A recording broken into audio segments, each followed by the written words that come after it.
So, hey everyone, happy Friday. We'll roll the official intro in just a second when more people join in and stuff. But yeah, in the meantime, happy Friday. How's it going? How's it going, Madison?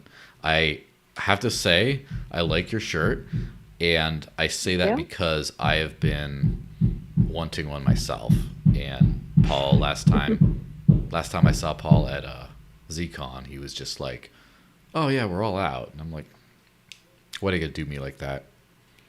But Yeah. Well, yes. Thank you. Thank you for the welcome and happy Friday to you as well. I love mhm. this shirt. I'm actually pretty proud to say that I helped design this shirt. Nice.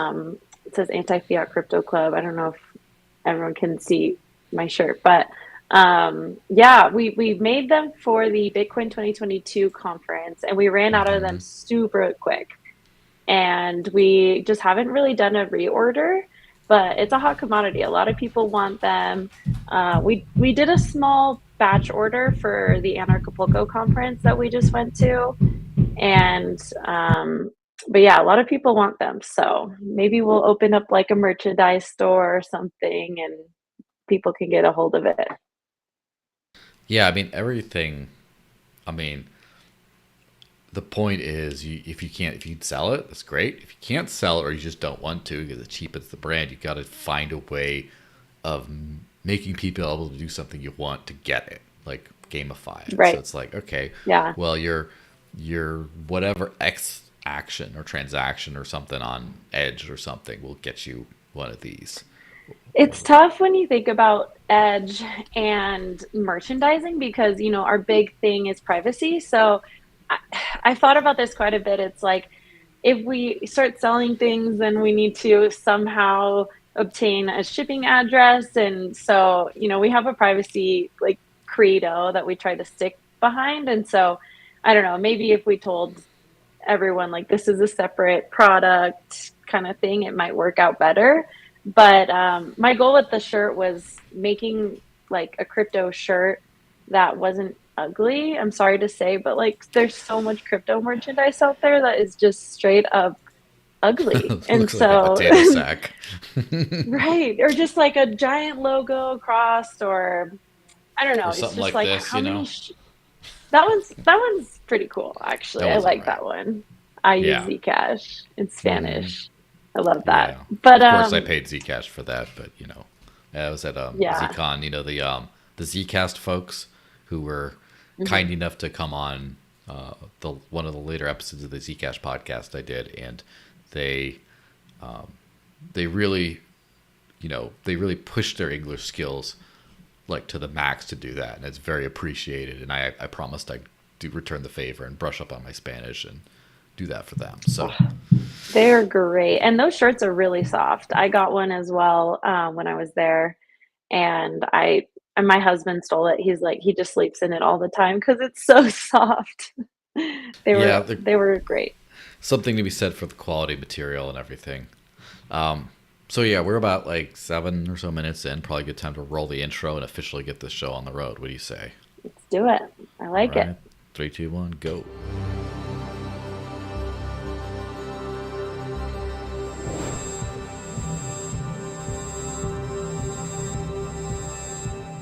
So hey everyone, happy Friday officially now. Welcome to the Digital Cash Rundown weekly show. It's episode 151. That's a lot of weeks, and yeah, I'm joined by the one and only Madison Paiement, Mad Payment in the house. How's it going? It's going great. I'm happy to be on here. I've listened to so many of your talks, and like you said, 151 is a number to be proud of. So good for you for keeping it going. I'm sure a lot of people appreciate what you do. So thank you for having me. Yeah, well, thanks very much. It's been quite the journey. Yeah, and it's funny because um, I, I think you're the fourth edge person to be on before. Obviously, Paul and I go way back since the Airbits days, like way back in the day. And then I believe Maverick was on. I don't know if he was at Edge at the Okay. time, but and then Jessica Payne was on as Okay. well. So yeah, Awesome. it's a tradition of getting edge people, and I feel like edge people are like family. I'm kind of honorary, even Yeah. though I feel like I would be legally compelled to work for Edge if I lived in San Diego. So, if you want. Right. Yeah, Yeah. no, it's cool. It definitely is great chatting with you in person. Got Hmm. to see you at ZCon in Barcelona last year, and so it's always good to connect digitally as well. I'm Hmm. curious, how many like out of all of your guests, what are kind of their roles in the space? Because you named Paul, CEO, co-founder. Maverick is more of a biz dev guy, and Jessica is she's more of a controller finance type person, and then I'm a Hmm. product designer. So what do you see most of the Yeah. time? I can't even. I think the majority is fellow media personality type people, right? Just because, and of Okay. course, I'm in biz dev and marketing, like day job, right?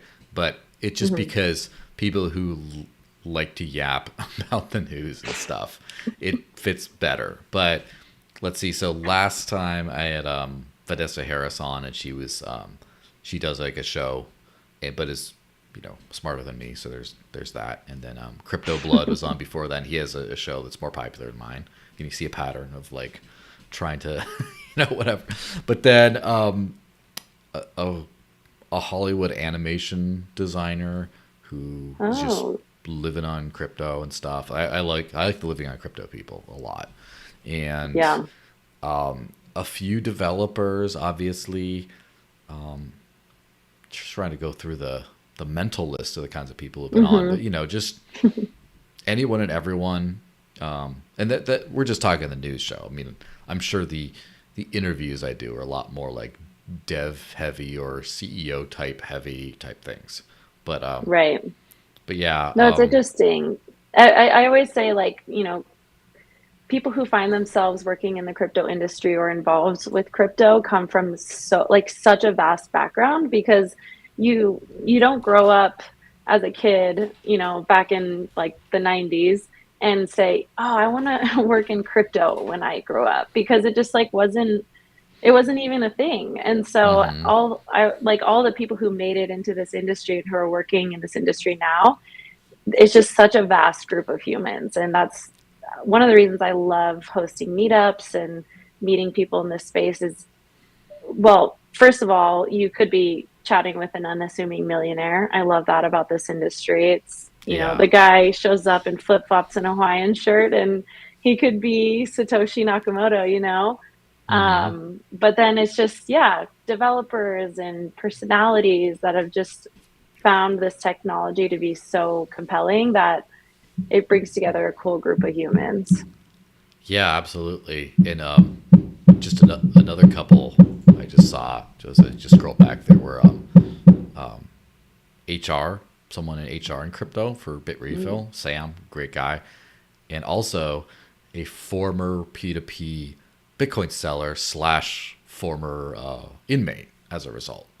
He's one of my favorite guests too, and it's Those a are little bit of always a fun. it's a little bit of a sobering reminder that like sometimes in his bio he says he BTC'd too hard, and that's why I got him in prison. But like it's like people from the entire spectrum of walks of life and everything, from all over the world, obviously.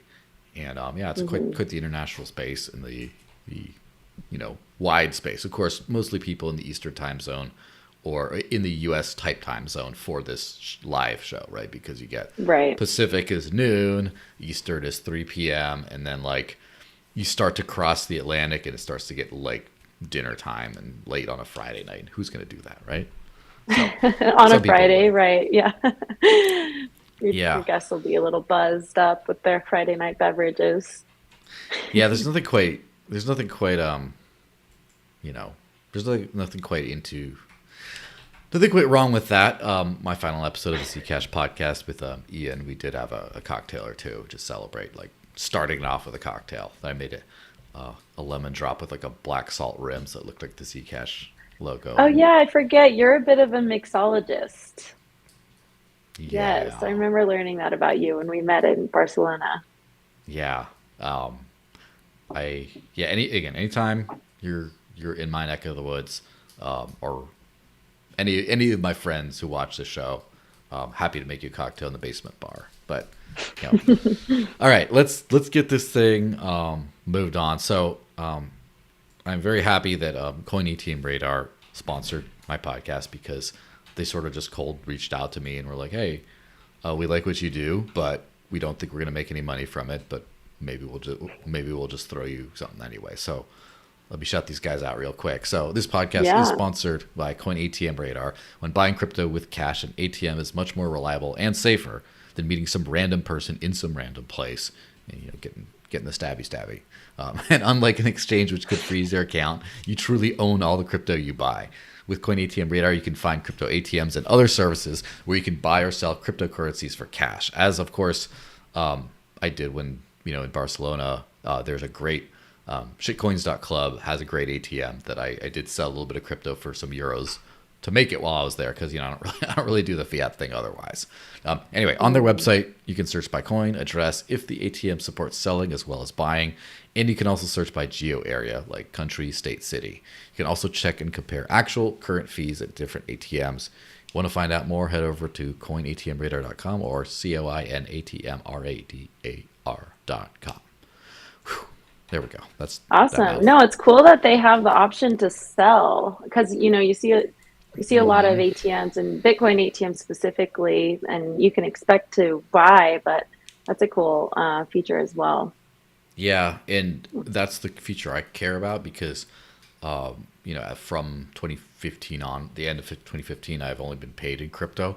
So even if it's like, I'm going to travel to a different country where I don't really know everywhere I can spend it, it's not like I can just say, I'll just use my fiat this trip. It's like, that gets a little harder. And so the sell function has been really good. And especially, I know Spain's been good for that. And Italy has a lot of that. So I haven't been to Italy yet, but if I do go, I know I'll be covered.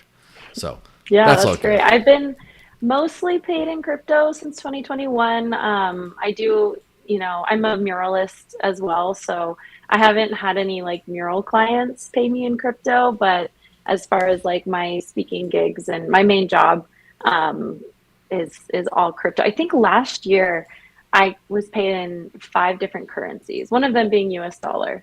But 4 of the other currencies were cryptocurrencies. So it's definitely a different type of living.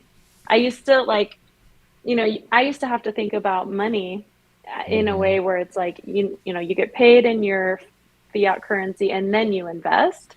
But when you're paid in crypto, every single dollar that you sell into fiat it's like you're taking away from an investment. So it totally changed the way I thought about investing and finances, because it's like every dollar I sell is like, it's a little bit painful, but you got to do what you got to do.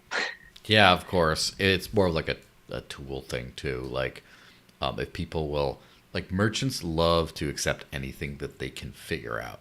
So I know some crypto merchants around here, and those who have just like a wallet on their phone will happily take almost any third tier shitcoin or whatever that you want to send them, as long as, and not even, I can swap it into what I want. They'll just be like, sure, I'll take it. Like, and maybe that's not the smartest decision, but still it's cool. It is cool. It's one way to diversify. Yeah. It is also cool that like anyone could download an app and then just thousands of payment options. Just there you go. Like some rando with his rando bucks from, Rando Stan or wherever he lives. Like, it just, there we go. It's pretty brilliant. Have you been to the Edge office?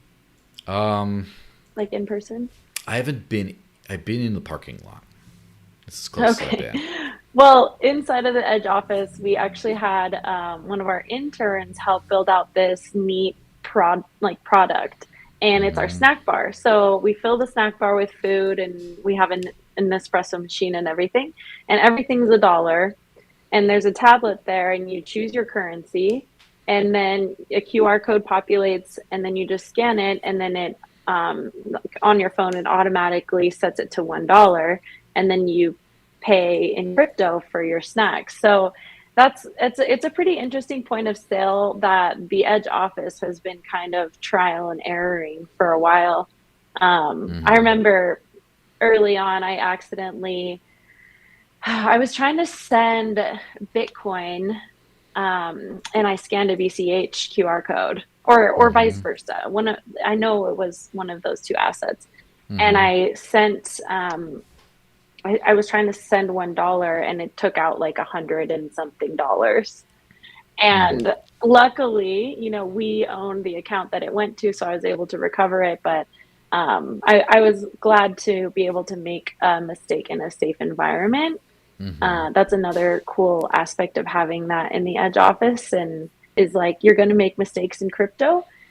It's just Mm-hmm. inevitable, but making smaller mistakes, I think, is makes things a little bit easier. Yeah, and So, trying it out. One thing right.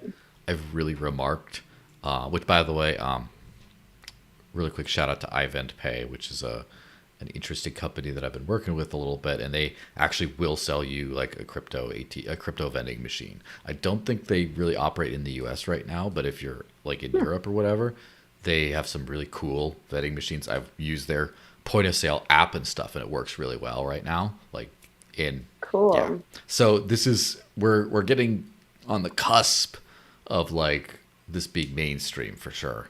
But yeah, I am sometimes blown away at like companies who sell merchant tools, you know, Hmm. products to merchants sometimes. And I'm not talking about Ivan Pay in this case, by the way, just to be clear about that, because I just said good things about them, but who just don't have a basic understanding of what the product flow is from user to getting the product. Like for example, I've encountered this a lot of times with not a lot, but enough times where it's a problem where you go to a point of sale thing. It's like, all right, let me do an online checkout with this crypto, and then they hit you with the invoice, and the invoice pops up, and then you scan the QR code, and it just grabs the address, and you're like, Mm, you mean I have to do 0.0497 and if I make a mistake, the thing, like, why would you do this? 2012 is right. when BIP 21 was implemented, with just that and amount equals X. Like, you Right. can't. And then they're like, oh, good point. I never thought about that. I'm like, how are you in business? Like, what is this? So That it's, was, yeah. I was just at the conference, the Anarchapulco conference, Mm and I was chatting. So it's not a crypto conference, but they had a crypto day. And so Paul and myself spoke that day. And the biggest question I had from multiple people was, so I have a product. How do I implement selling selling my product with crypto? Like, I want that as a checkout option. That was the biggest question I was asked. And that's not my expertise. I wish I had a better answer for them. What would you have told those people if they hmm. were to ask you?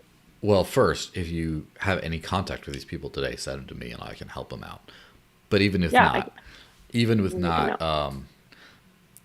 in most of the world, coin payments has been like the standard of like the e-commerce plugin. Obviously, like Ivan Pay is great if you're outside the U.S. and has like fiat conversion and stuff like that. Which is always, some people really want that. Now Payments is another one. Now Payments Mm, works a lot of spots. The hardest thing to recommend is a point of sale device, a merchant, like in person merchant. That's a wasteland, that space, because no one's paying in person with crypto, or if it is, it's the owner in his phone. So I'm working on having a lot of good answers on that front, but that's going to take catch me later in the year. I'll have some good answers for that, hopefully. But okay. yeah, Yeah, it's I rough out have there. I have two people that I connected with at that conference who I can connect you with. But yeah, you're the perfect person to ask because you have been living on crypto, and I'm sure you have had more checkout experiences than I do with crypto. But that was surprisingly one of the biggest questions that I got. That conference was so fun because I've been to many crypto conferences, and a lot of the time, if it's only crypto, people will come up to your booth and they'll try and tell you about their crypto product. It's kind of like, this B2B, like, what do you do? What do you do type thing. But Hmm This conference recently was interesting because people were just very crypto curious.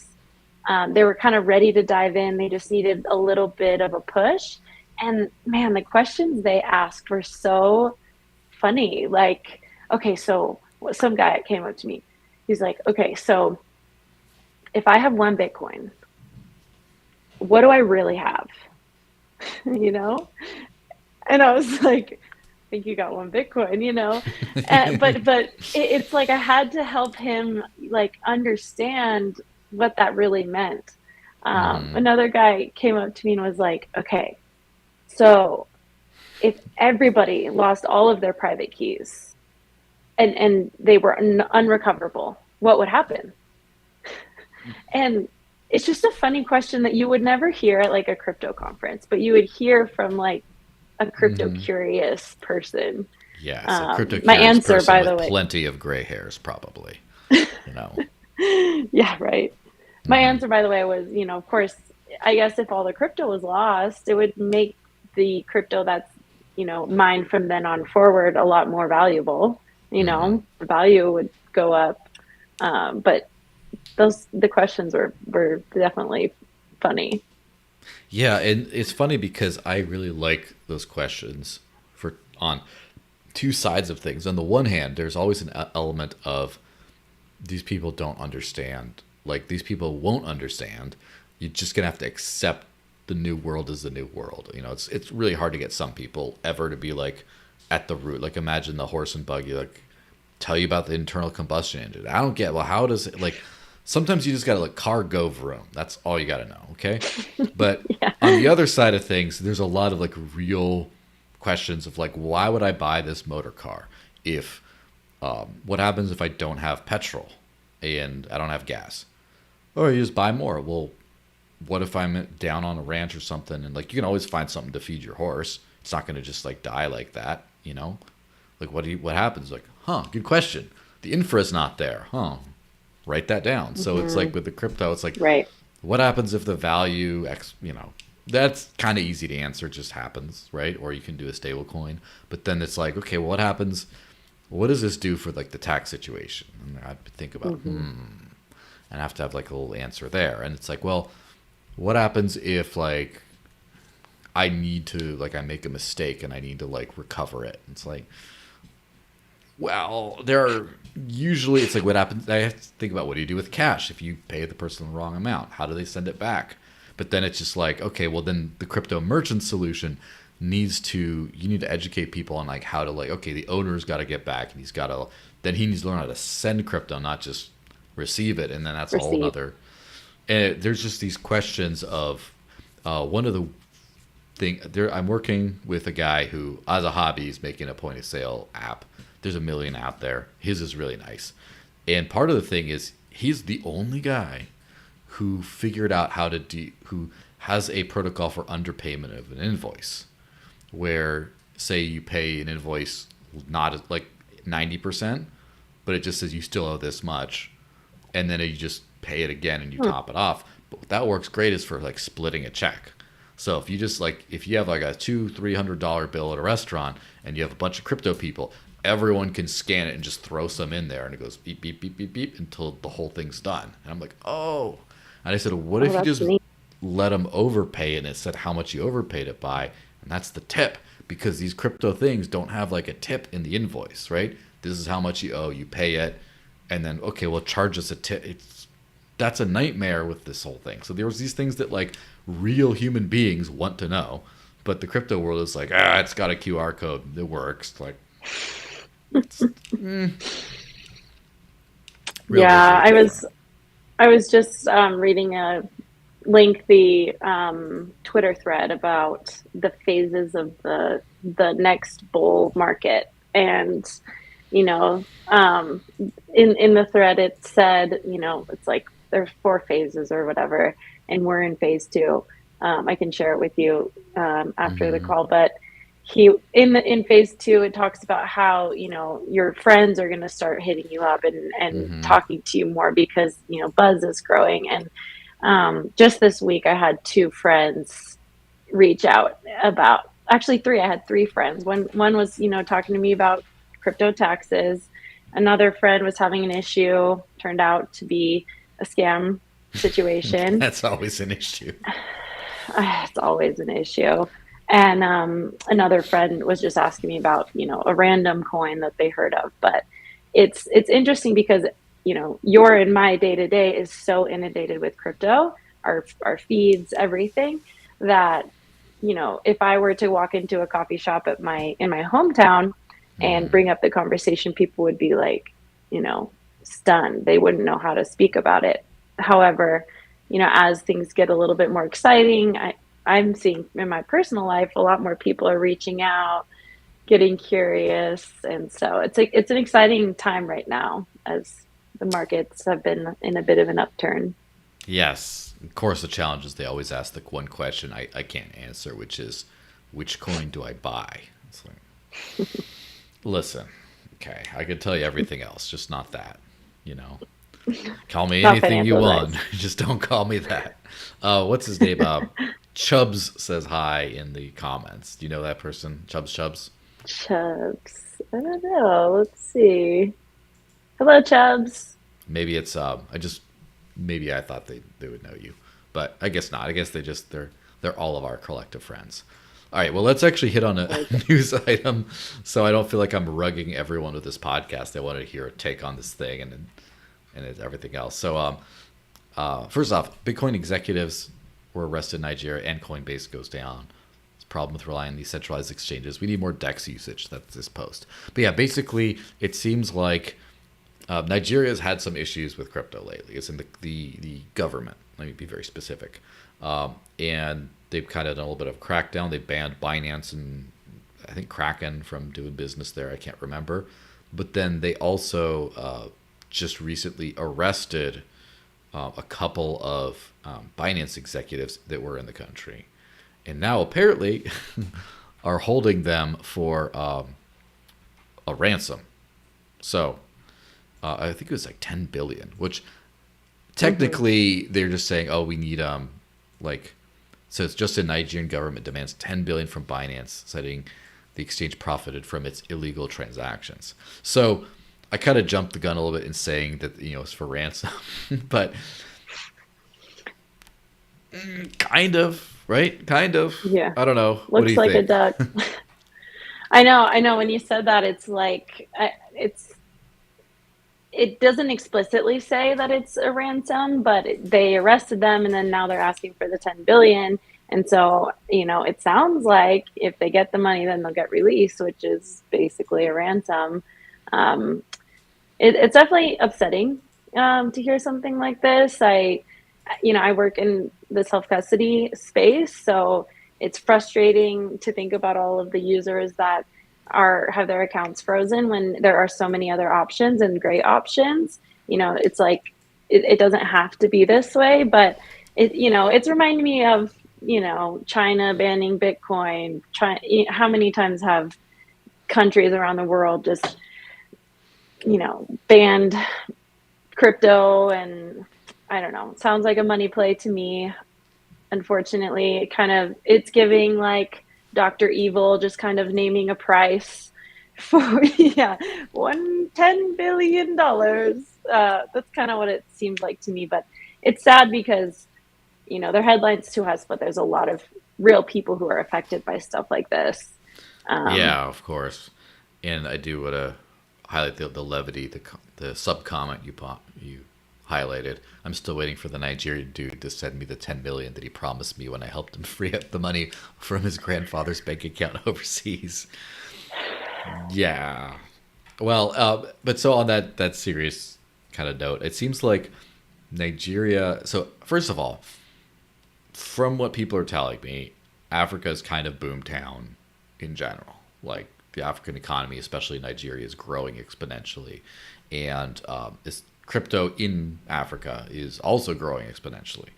And I do remember Nigeria launched the e-Naira, or their first CBDC pilot. It didn't work out. I think they launched another one or something that also didn't work out. And so they're trying to just get their own thing. It's just not working. And then crypto is, on the up and up there. And I guess the government is just like, doesn't want it to happen. I wonder what their angle is, though. I wonder, it's always like laws and stuff is always a cover for like a real angle, in my opinion. So I wonder, like, do they just want them to pay money they pay a bribe and that's it kind of thing? Like, also known as, at least from my childhood, the Mexican way of you just like anything's legal if you just pay it off. And it's like, that's so much easier and more transactional than like the US way of like going through lawyers and all this other stuff. And like, it's much easier to just say a couple $100 border guard, let me through, and it's fine. But anyway, yeah, what do you think? What do you think is going on? What do you think they're trying to do? Are they trying to just stamp out crypto and still hold on hope with the CBDC? Or do you think they're trying to just make sure that they pay their bribe first? Or what do you think? It sounds like, because of the CBDC implementations in the past, crypto is basically the antithesis of that. So it sounds like they really just want a stronghold on the economy there. And unfortunately, it's not that simple. It never is that simple. And I mean, I'm guessing, I'm guessing, I don't know. It's tough. I'm not a Nigerian government, Expert. student expert, right? And so it's hard to say on the outside, but I don't know. Do you think that it's going to get paid? I saw a lot of people in the comment section saying like they're silly if they think this is going to get paid. It'll be interesting to see how it pans out. That's for sure. Yeah, I mean, how much did they pay to the U.S. government? I forget what that amount was, but it was a lot. And that's kind of what it amounted to in the U.S. was also a shakedown, which is Yeah. why, like, I guess it's easy to be like, oh, sketchy African country shakes. No, no, we're not. That's not what we're talking about at all. We're talking about the whole world. The whole world is like Hmm. this. This is kind of how it works, unfortunately. And like for the right price and for the right, like, give us what we want, like Binance is fine in the U.S. But the problem is like Binance kind of built the crypto space, sort of. It's hard to a lot of people underestimate just how pivotal Binance has been for all of us being where we are today as far as all this. I mean, obviously, Coinbase was another titan of industry that did a lot, and everyone has problems with a lot of them legit, but we're here because they're here. Some of these giants, Binance has clearly done a lot. They had a lot of money. The fact that they could spend some on fines, but I think after that epic takedown in the U.S., the shakedown, I don't know if they can just be throwing 10 billion to every country that wants to like hold them Yeah. hostage. So I definitely don't think that the end result, if they do end up paying some sort of fine, will be $10 billion. Like yeah, that seems outlandish. But yeah, I mean, like you said, I think it will end up being a transaction that takes place. Um, I mean, but I just hate to see it. I know that even Edge has a lot of customers in Nigeria. It is such a crypto hotspot, hmm, and so I wish that they had all just hopped on over before something like this happens. Because I was watching a couple of YouTube videos on this specifically, and people were just showing their Binance app, and it was just blank screens. They couldn't do anything. They can't extract their keys because they don't own their keys. And it's devastating to say, but if we had one Satoshi for every time we hear a story about people not holding their own keys and it not turning out well, we might have a couple Bitcoins just on that. yeah, It's absolutely. devastating. And that kind of takes back to that original thing about um, Binance executives arrested and Coinbase goes down. The problem was with relying on centralized exchanges, we need more DEX usage. And absolutely, and I'm a giant fan of Thorchain, being a giant fan of the Maya protocol, starting to become a fan of Chainflip now that they're around, Sarai DEX when they launch with the Monero support, that'll be awesome. All this kind of stuff is really cool. That's all crypto to crypto. The P2P buying thing is with fiat. Fiat is the worst part about crypto, ironically enough, right? So Yeah. uh, at some point we got to find a nice way for people to get to buy with fiat that kind of doesn't have these custodial choke points. I do know there's a lot of DEX apps that are starting to integrate fiat on ramps, like like a MoonPay or whatever else that just lets you put in your credit card and buy some, and it goes right to your wallet, or that kind of stuff. I think will help a lot of this. And then the worst that can happen is they just lose access to buying more. But baby Yeah, steps, right?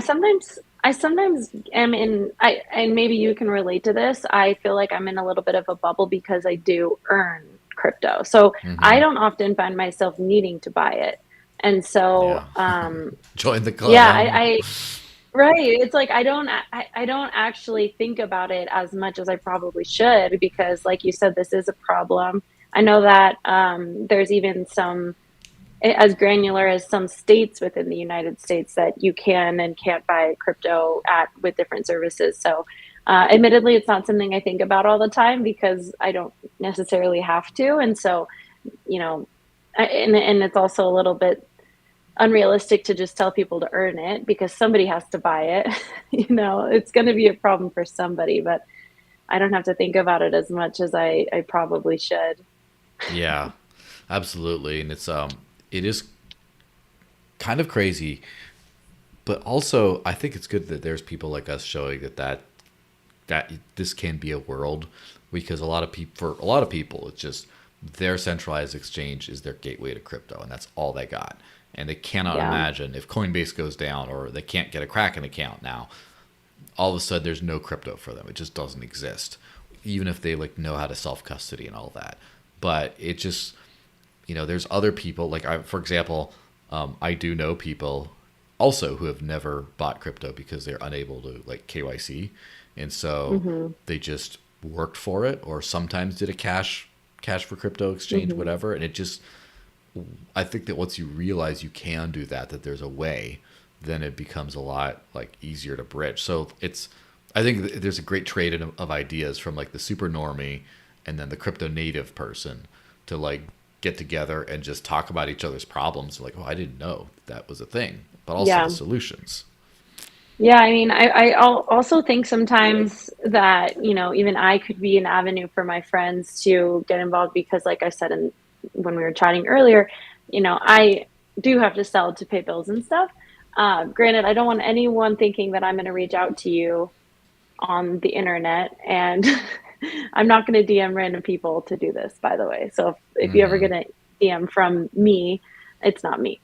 But yeah, I mean, you can start in your own circle. If I'm earning and I have friends who want and I need US dollar, I can always swap with them. But yeah, I agree with you. These conversations are important, and it's not that hard. It just takes a lot of understanding. But I will say, the more I learn about crypto, the more I understand about traditional finance. I didn't Absolutely. really take a lot of finance classes in college. It wasn't Hmm. my major. And so now that I'm in this space, I've gained so much knowledge about the traditional finance systems. And I feel like that has been invaluable.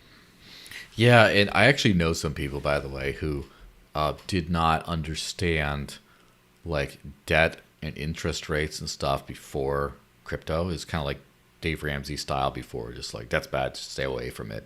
But then when you're realizing oh, if I pay it off too much, the fiat debts too quickly, then like if you have a 30-year mortgage at a 3%, that is the ultimate shorting the dollar kind of thing. You don't want to pay that off too fast, probably.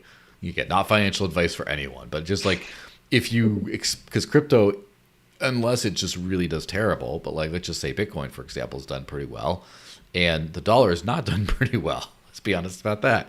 And so over a long period of time, again, it gets you understand about oh, this is how some people, use debt to their advantage in certain ways. This is how you can get really screwed because, you start to think about holding dollars as the money's going down, but then holding dollars in a credit card balance is dollar squared as far as dump city. So yeah, it Hmm. is interesting how this whole thing works out. let's hit on the Coinbase thing because that's kind of in the same Yes. like centralized exchange vibe thing. Anyway, so just Yeah. posting this Coinbase support thing, which I know some people who've worked in Coinbase support and they hate their life, and it's just Coinbase support has always been terrible, but also I don't envy them either. So anyway, we are aware No. that some users may see a zero balance across their Coinbase accounts and may experience errors in buying and selling. Our team is investigating this and will provide an update shortly. Your assets are safe. You can track this incident at status.coinbase.com. And that was the 28th. So what, like 2 days ago? Yeah, Yes. when Wednesday was lit, huh? So You know, I have I have a lot of feelings about this one actually. I think I could speak on this one a little bit more than the Nigeria topic. yeah, absolutely. I first of all, like you said, feel for their support team.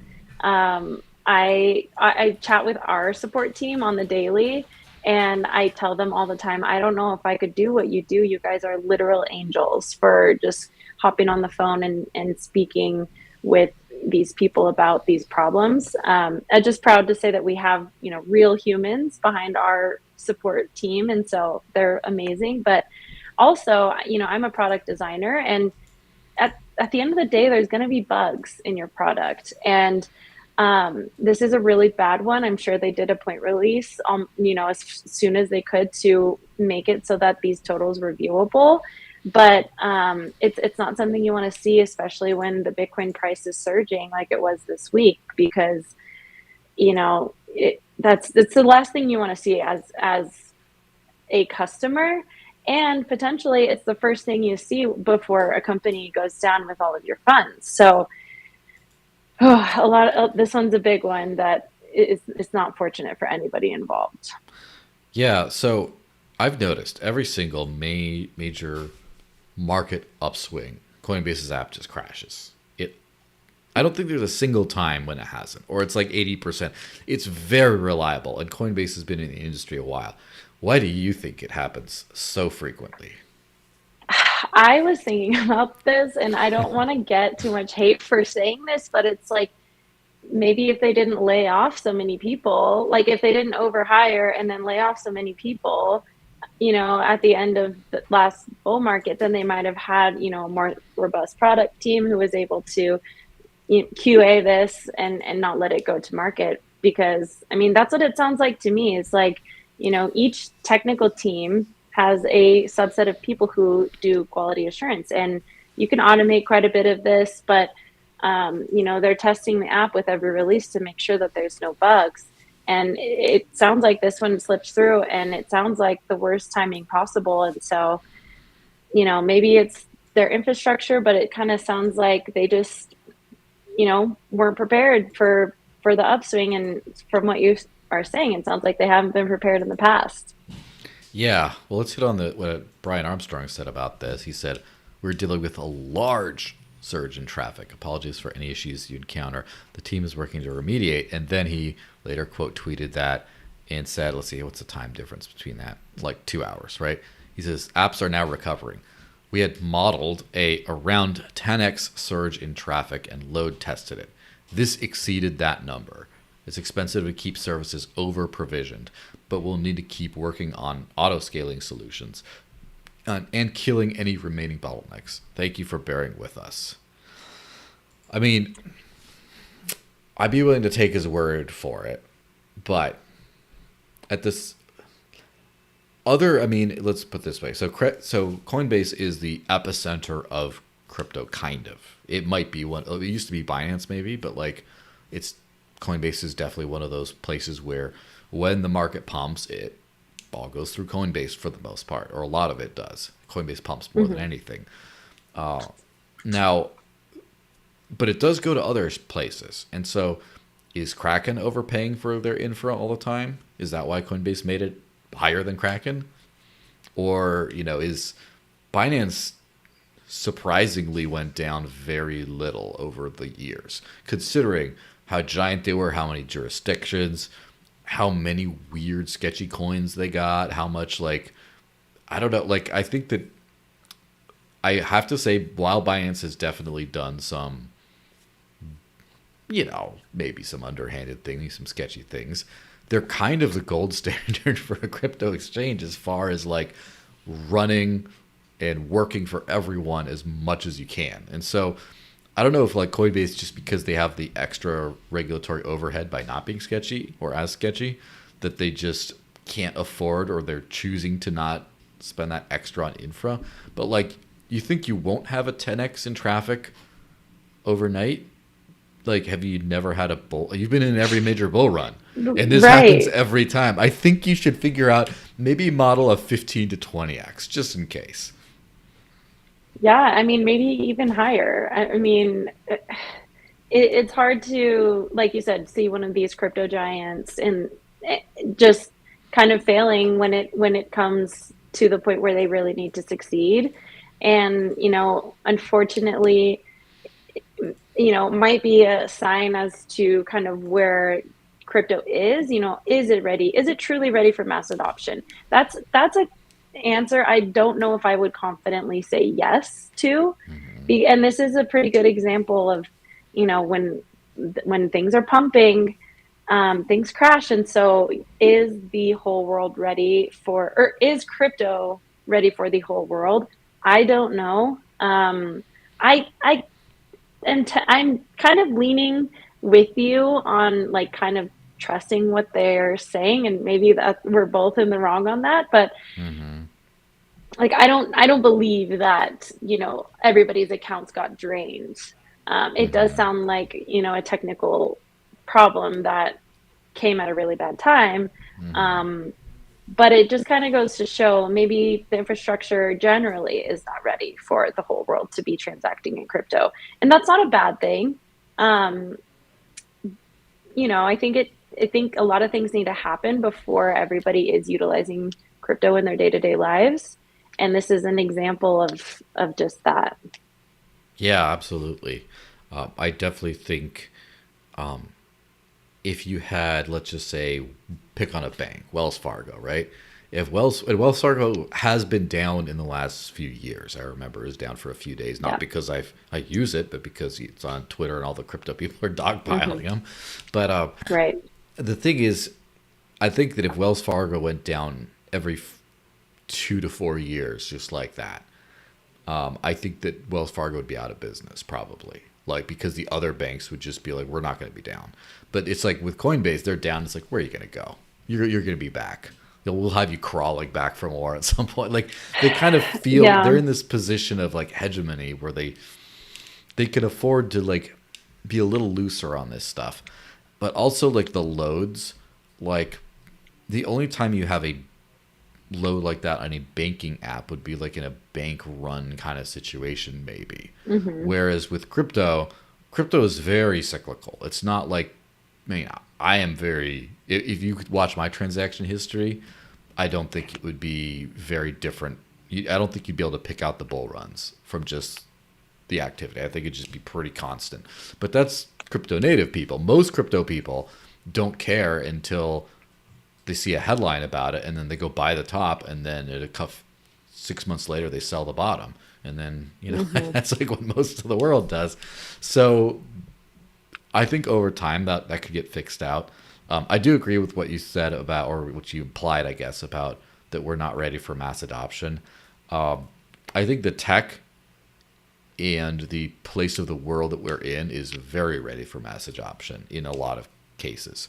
The infra, zero, like 1 to 2% ready for mass adoption, just not there. But the problem is, infra can be made robust and fixed with demand. The thing is, like, I think Coinbase could run as smoothly as a next level banking app or something if people were going to like put them out of business and there was enough money on the table to be made from running that smoothly. I think they could make it happen.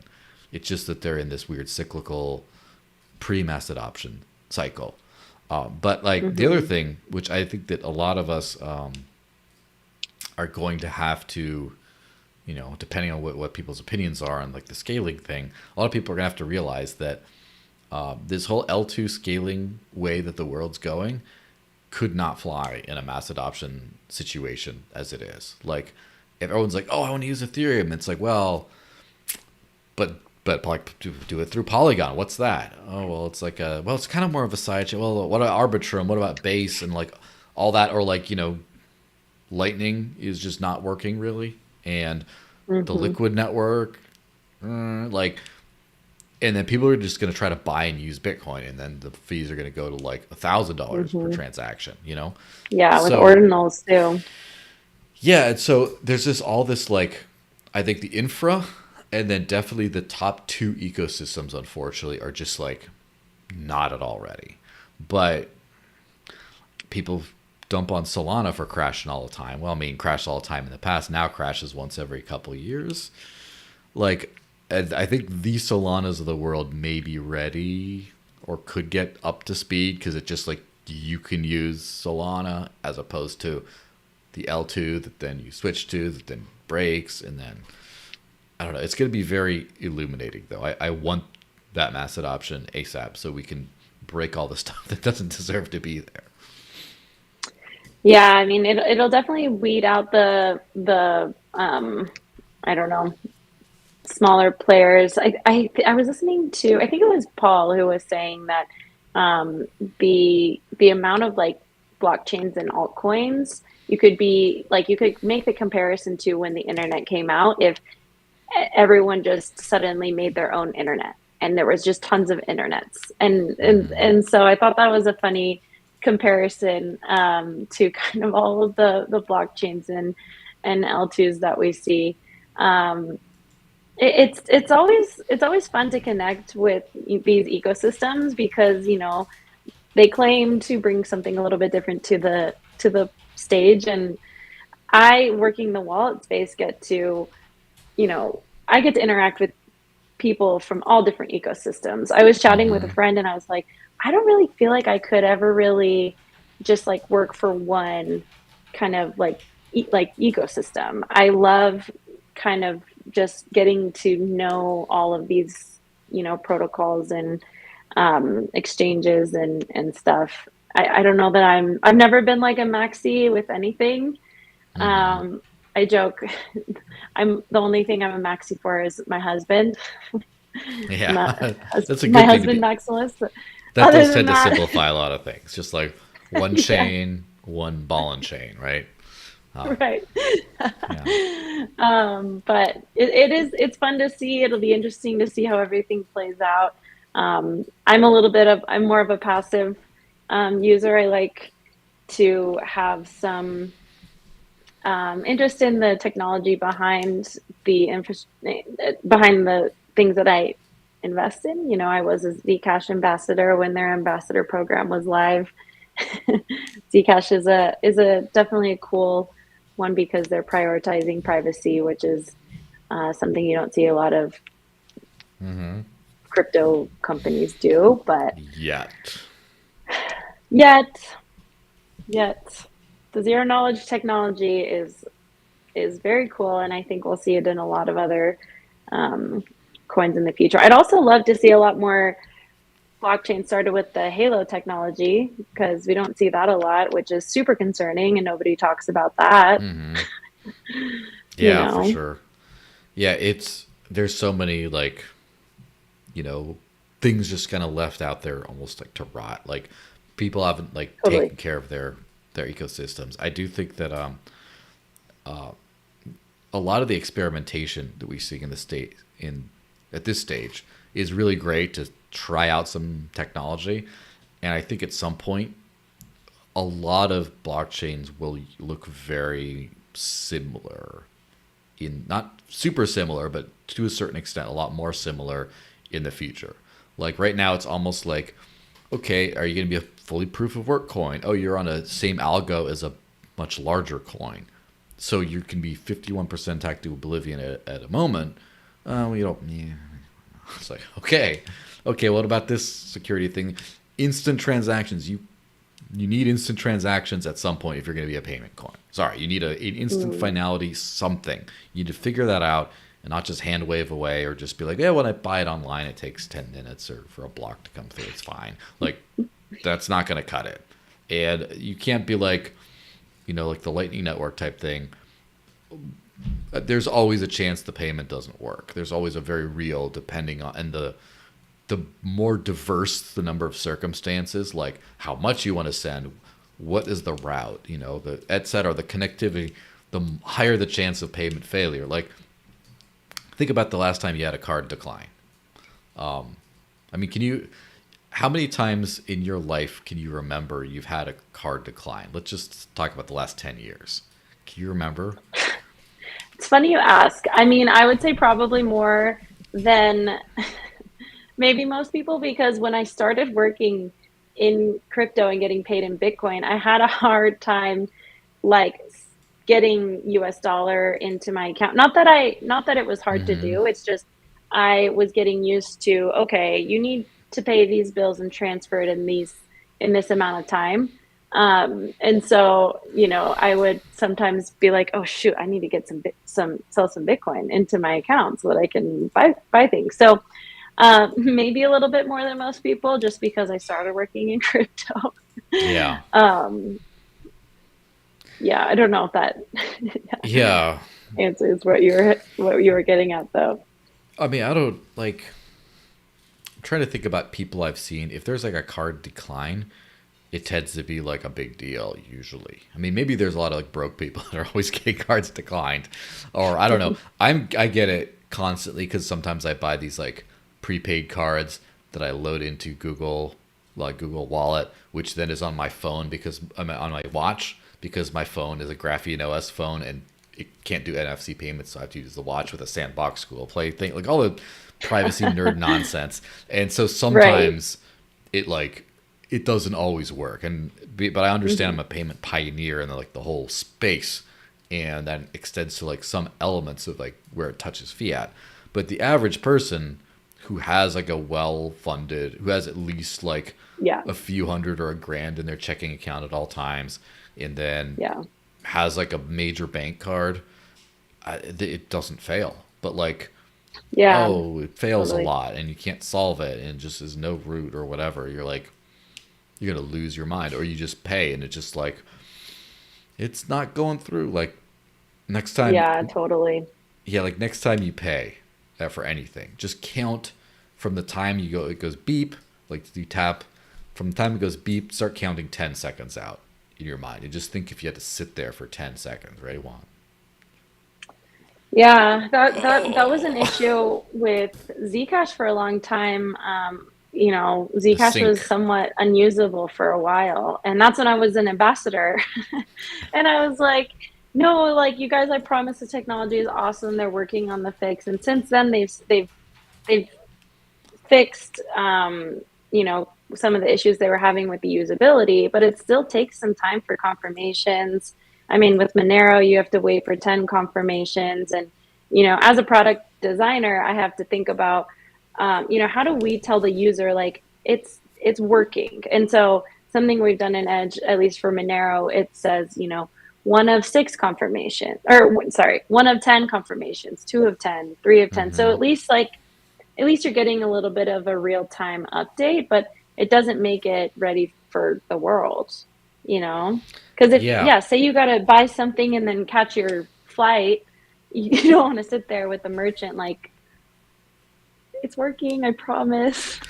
Yeah, that's one thing where like the tech has come massively in certain extents. Like I remember in 2016, 17, around that era, when I was using Dash's instant send functionality, which was like a checkbox back then. Certain wallets had it. It was a checkbox, had a 10x normal fee, which is still like a penny, but it was still. And then you had to have a wallet that checks it, and when you instant send it, being yay, it's instant, but then it would lock it for like inputs for like 3 or 6 confirmations or something, and so then the other person couldn't spend. So if I had like one chunk, and this is like the UTXO stuff, right? If I had one Dash and I wanted to send you a half Dash instant send, the change would also be locked for a while, so I couldn't send it to someone else. And like that was like a nightmare. And then now it's every single transaction is instant send, and every single transaction is not only instant but instantly respendable, like up to like 24 hops before a single block. So it just like works. But then we had that like gross era of doesn't work, and then like privacy coins have to sync a lot. It's a lot harder to Mm-hmm. sync. Like even Beam, which is very like lightweight, nimble, wimble. I try out the wallet and it works pretty well, but still have to sync. And then like the CoinJoin stuff, if you CoinJoin ahead of time, it's just works. But if you don't, you're just sitting there while it's mixing, and it's just like, whew, Yeah. like Something that we just implemented was RBF, which I think that acronym is hilarious. yeah, But it's replaced by fee. So if you send a Bitcoin, it's Bitcoin, any Bitcoin currency. So, Bitcoin, Bitcoin Cash, Doge, etc. But if you send a transaction and it's taking too long, you can go in and use RBF and send a higher fee so that a miner picks it up quicker and then the transaction goes through. And I think it's going to be, pretty important as, all the Bitcoin ordinal stuff is happening and Bitcoin fees keep going up to utilize something like this. But I mean, man, fees are just getting up there sometimes with those Bitcoin transactions. Reminds me of yeah, when gas was really high on ETH. yeah. It still is kind of. And I've even seen people say it costs like in the tens of cents, if not more, to use Arbitrum and stuff. And I'm like, oof, like it's starting to go up. And of course, the Railgun folks, I'm sure. And I don't know if they I don't were. think so.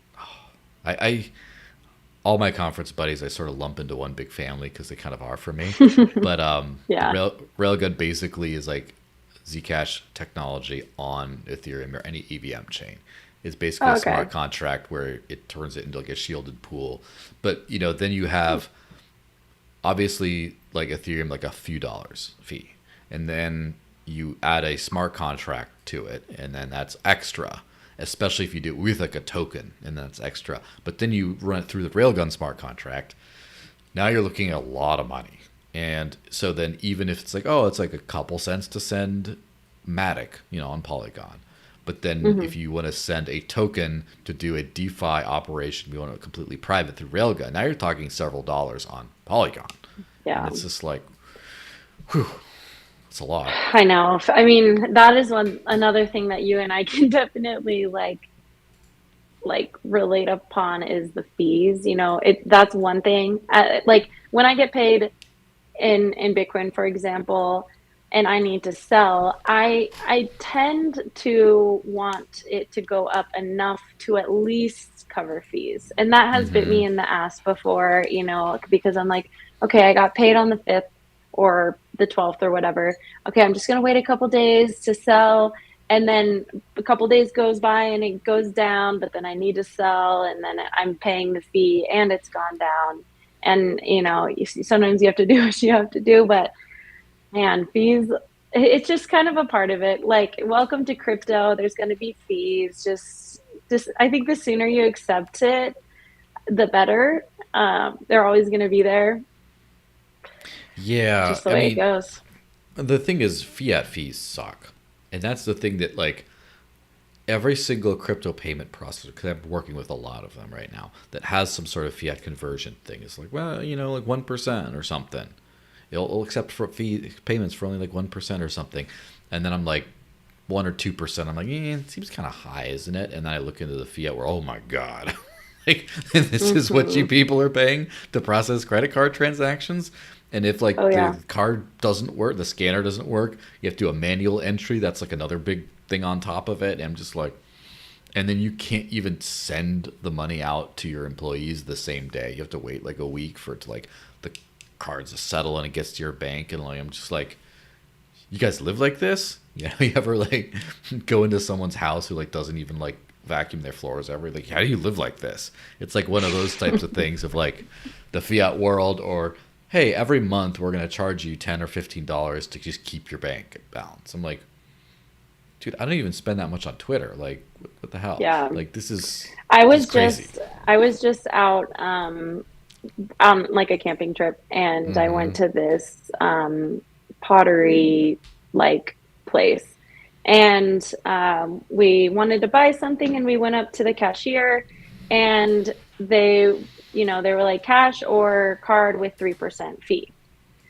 and we didn't have cash on us. And so we sit down with the piece we wanted to buy. And I was like, are you like, I have Bitcoin or crypto. Like, would you take crypto? And she gave me the craziest look.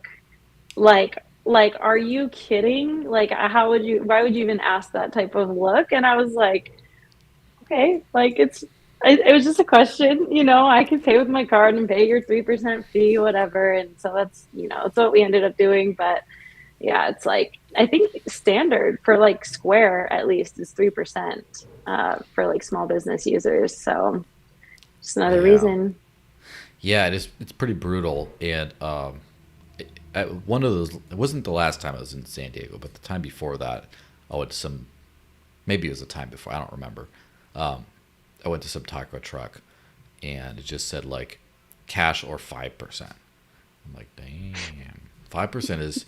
And part of that is just because I'm sure part of it is just extra fees, but a lot of it is this guy might be banked, but none of his Wants employees cash. are.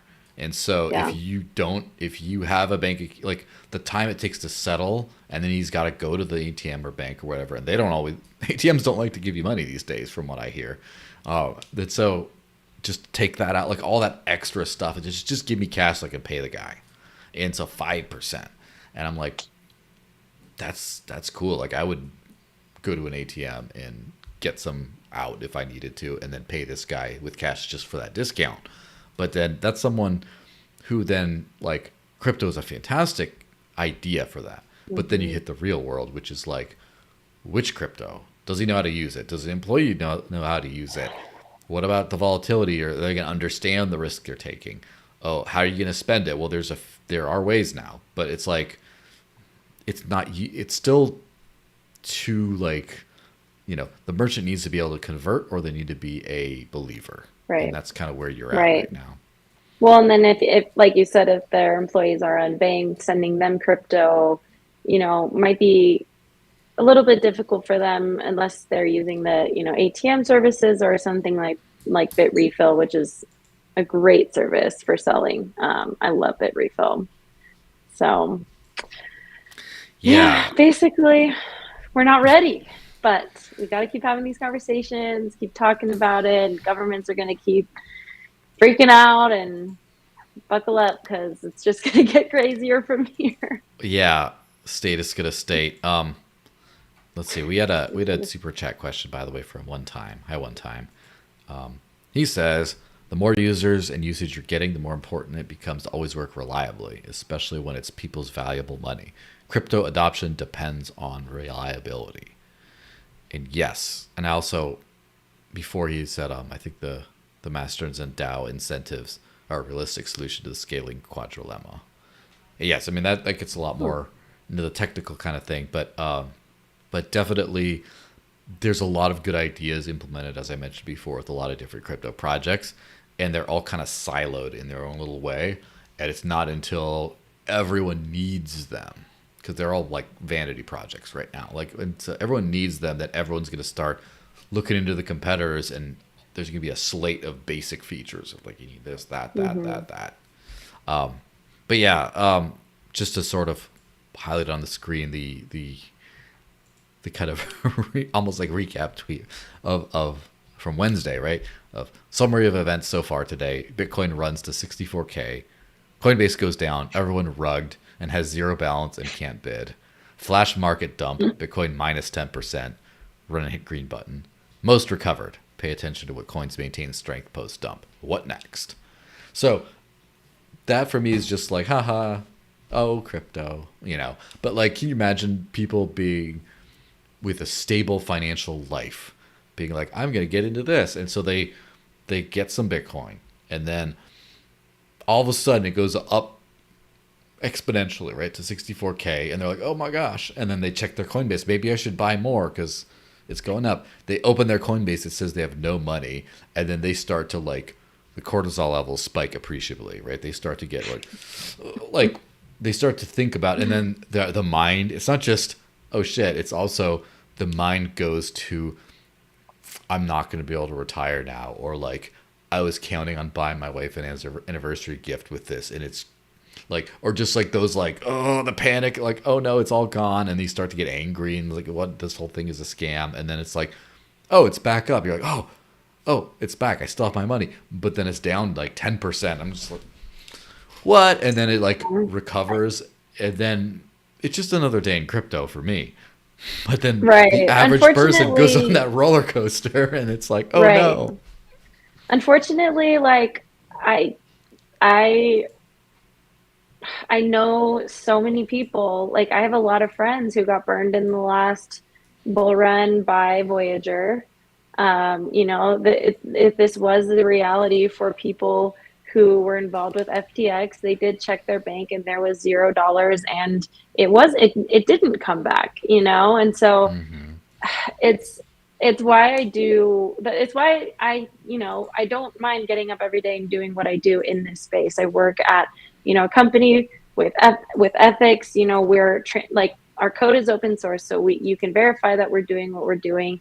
It makes me sleep better at night, but I always think about those scam victims, and it I can't think about it too much, because like you gotta live your life, and it is, if you're gonna play the game, you gotta know the rules of the game. But luckily it was just, what sounds like a bug. It was a bug that probably lost some people some money, but for a lot of people who were burned by the many a rug pulled protocols, it wasn't a bug for them. And there will be more in the future. Who's going to be the next FTX? Because it will be somebody. And so, please just, it's like, I feel like a broken record, but like do research and like invest in things that, it even sounds silly coming out of my mouth. It's like, only put money into it that you're willing to lose. But it's tough when, you put a couple $100 into something that was worth 0.00000 cents, and then it goes up to 62 cents, and you're a millionaire for a couple of seconds, and then you get rugged. I think, yeah, like you said, those cortisol levels, it's not something humans have ever had to like experience ever. Like you didn't Hmm. get a piece of gold back in the day and then all of a sudden wake up and your safe is overfilling with gold. Like that wasn't a thing that anyone had to deal with in the past, but Yeah. crypto changed the game. Although maybe I'll have a counterpoint that maybe it was always that way, and it's only recently it's not been. Because if you think about the human existence, about, okay, you got your life. First of all, you don't have enough food for the week. It's not just you haven't bought it yet. It's not in your access. You have to go find it. You have to go find it or kill it, and you have to go out there, and it just like, oh shit, oh there's a bird. Oh, hold on, let me get this rock. Ready? This is it. I'm gonna feed my family for the left. Oh, then there's the spike of, oh, and you get all this, and then there's like a snap, and you see like a predator, and you're just like, this is literally it for me. This is over. Oh my gosh! Oh my gosh! Oh my gosh! Oh my gosh! And then you run, you get up a tree, can't get you, and you're like, oh. And then like the adrenaline, just the I see. wild life is insane. Or like even modern-ish agricultural workers, you get like a drought season, and all of a sudden you're like, I don't know if like, it's not just like I got laid off, I gotta find another job. It's like my next 8 years got laid off of like the crops are gonna suck. Like the stress, or there's a flood season, or Totally. like all this stuff. That's what people are used to, the up and up and down of life. And then we live in this like managed thing where you get like if you're not a CEO, or if you're not an entrepreneur, at least you get like a regular paycheck, and you get like this and that, and you get pay your bills and this, that. Everything's very managed. It's like, oh, work sucked today. I had too much work. I get yelled at. And it's like, it's nothing. And so people aren't ready for this wild world of crypto, because it is a hugely risk on, but also reward on environment. And that's the way humans used to live. That's the way entrepreneurs still Hmm. live today, right? And that's the way pro athletes, for example, or pro fighters and stuff, it's their world is chaos, but it's like a sort of a beautiful chaos. And I think that what people don't understand is personal responsibility and risk management. The crypto world is fine if you understand that. You're just like, all right, I'm going to be careful with this. I'm going to do that. I'm going to make sure that I live a certain amount below my means, so I have a cushion. So if my life savings crash 30% because of whatever, I'm still going to be fine. I can make my bills. It just how to deal with that. Like, like people say, like some people say like, oh, how do you deal with these crypto cycles when you lose 80% of your peak value over a couple years? And I'm like, well, I just spend more at the top than the bottom. And more importantly, I just keep getting paid the whole way through, and it evens it out. Like if number go up long term on the whole, the temporary downs, like it just acceptance doesn't matter nearly as much. And especially once you have like the ability to do like tax write-offs, like where it's like, oh, I love all these losses. I get to lock in some losses and just, stiff the IRS all I want. And then when it's going up, I just don't spend even because I don't want to trigger a gains event or something like that. And like, if you can play the game of life, the game of volatility of life in general, I think you're a lot better off as a human being. You can deal with like, oh, I'm not going to work for 2-3 months while I build this thing or find myself there because I worked really hard there. Then you can have a much better life than if you're just like, all right, I gotta have that paycheck coming in every couple weeks, or I'm literally gonna be out on the street. Like, that's not a good life either. So, yeah, crypto does have a lot to grow, but people have a lot to grow to fit into a really free economy, I think. I don't know if you agree with that. I think I thought everything you said was spot on. Yeah, no, I think it's kind of like the everything looks different depending on how you're looking at it, and I think that was honestly a pretty positive way to look at it. I think it's easy to kind of just be like, man, this is crazy, I don't know if it's for me, this is too much. But yeah, like I said a little bit earlier on, I've learned so much about the traditional finance, the systems that we live in, the world that we live in, through crypto. And I think it comes from also just being a part of a global economy. The things that are happening across the world, even in Nigeria, do affect us. When we weren't necessarily a part of this ecosystem, we might not necessarily be able to kind of reflect on what's taking place there and think about how it affects us. So no, I thought that was great. I also just love your agriculture references. Yeah, of course. Also. I mean, you could tell I was a ranch kid, right? You could tell I've Yeah. been through this, and like, I like it. cows got stolen. Oh no, it's like this is a real deal. Or like, No, yeah, totally. there's always the get up at, you're up at 3 a.m. still because lightning struck like, a tree in the paddock, and you have to go like make sure all the cows get out so they don't get killed. You're just working through the night because some calamity happened. It's like that happens, right? Yeah. Life happens, Totally. and you can't just like call a plumber, emergency plumber, or call the cops or whoever, and then it might be a late night, but they take care of it. And one of my greatest like allegories, I'll leave it to the audience to figure out how this applies to crypto. But I remember one time I was coming home I was coming to the house where I lived. My dad is just sitting out on the porch. He wasn't usually sitting out on the porch. I'm like, all right. So I go to open the door, and he's like, no, don't do that. I'm like, why? He's like, because there's a rattlesnake in the house, and it's like, and it's right in front of like their bed, right, my parents' bed. It's just on the carpet there, just chilling, and he's just like, he's taking a moment to just before he knows he has to go in and fight the snake because there's no one to call. You can't call anyone. It's just your problem. You can't go to bed tonight unless you fight this venomous wild animal with a push broom and somehow get it out of the house, and then you can go to bed for the night. Like, and that's a great allegory, I think, for adulthood, in that there's no one else to call. Your buck stops with you. It's your problem. You can kind of figure it out. But then beyond that, it's for like the crypto world, and it's like, oh, the network's down, and like there's no one like call to.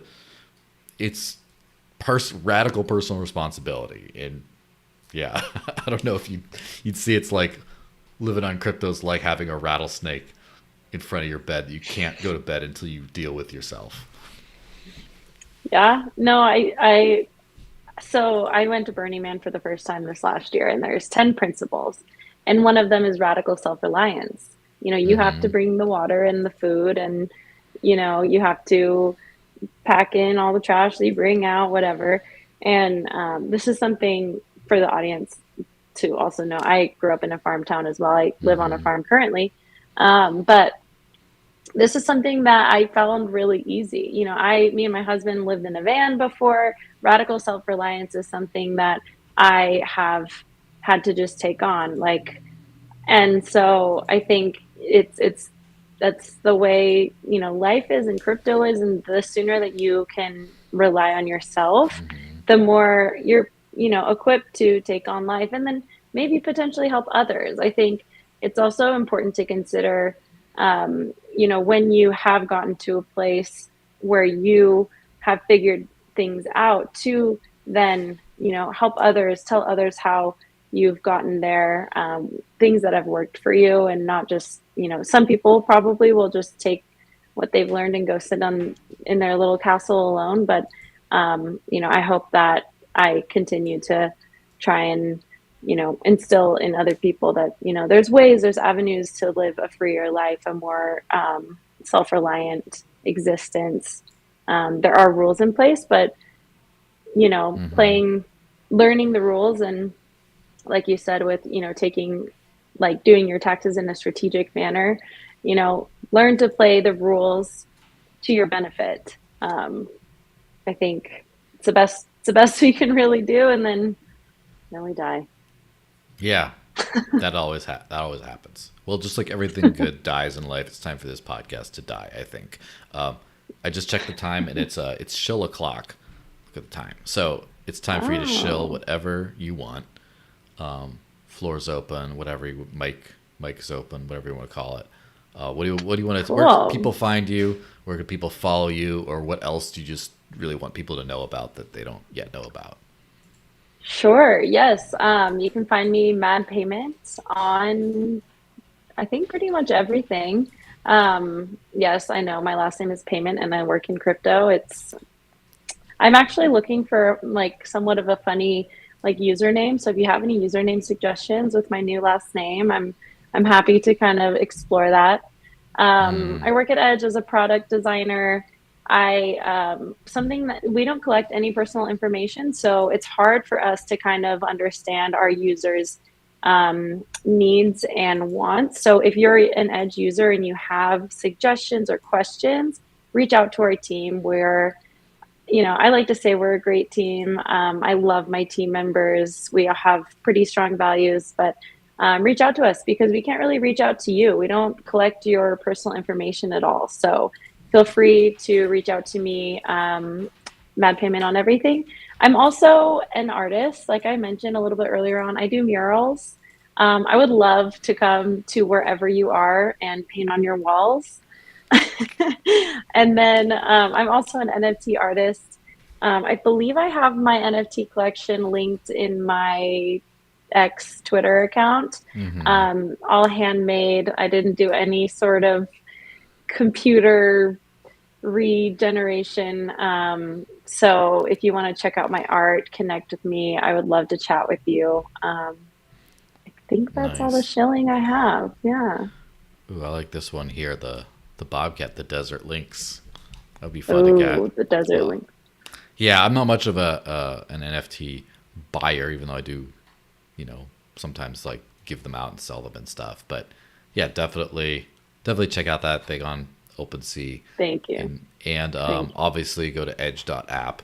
It's I've been a big Edge, not sponsored by the way. They don't pay me shit, Not which sponsored. Paul should, by the way. Paul, Maybe one day. I would be happily sponsored by both, but like I don't think he gives money's worth because I wouldn't really talk about him less. I wouldn't have fewer Edge people on. So it would just be, don't sponsor me, probably be a waste of money. Anyway, Edge is a great app. I've used it a lot. It's one of the better, if not the best multi-coin wallet on the market today. So it's up there at least. So, I mean, if I'd be willing to just say, sure, it's the best. So Well, I edge.app, use appreciate it. it. We just did a whole redesign, and I had the honor of leading that effort as the designer. And so I'm super proud of the way it looks. There, all the little illustrations and stuff are, an effort to make it feel more personal. I am like a bubbly, artistic personality, and I joined the crypto space, and I was like, it's so stale, And so my goal at Edge is to make crypto feel a little bit more personal, more usable, easy to use. And so, yeah, I hope you like the product. I'm very proud of at least the design and the beautification.